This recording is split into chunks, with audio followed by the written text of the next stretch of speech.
Inherently Happy, episode 417.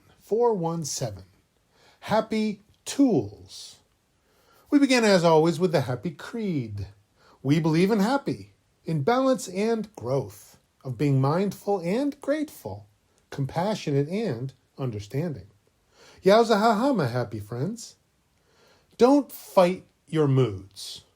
They aren't monstrous ghouls.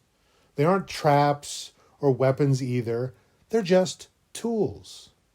Moods are your instruments, your dials, and your gauges, helping you navigate all your mortal human stages. We can get stuck into habits. Our movements get restricted. Our quick fixes become crutches, making us addicted. When really, it's connection we need. Not escape, not solitude, but people to relate to, mind to mind, and mood to mood. We're social creatures, and so we long for meaningful relationships with others. That's why we form groups and clubs, treating our friends like sisters and brothers.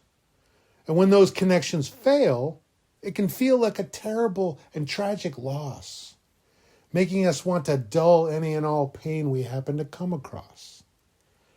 And for a moment, we feel better because we release some of the pressure. But then it comes right back, all the stronger, with a pain that only gets fresher. And then we use that same crutch again, that last resort fix that becomes a vice.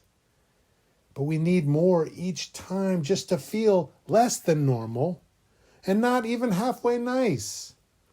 It makes you not want to be alone with your thoughts because thinking turns to worry.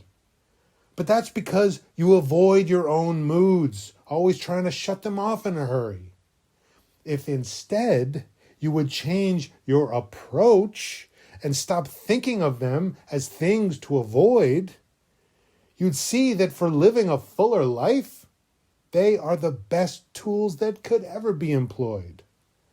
Happy tools are those that make our lives easier to handle, not harder or more demanding. Moods let us cope with hardships, freeing up our horizons to be ever expanding. They're meant to be tested, honed, practiced, and drilled, skills to be improved upon. Not things to be shunned, resented, silenced, hidden, disregarded, or wished to be gone. Laugh, cry, scream, frown, smile, just a little bit every day. If you fight or suppress your moods, then their power will decay. But if you get familiar with them, little by little and bit by bit, then you'll have greater control and life will be a better fit. Ha ha. Yowza.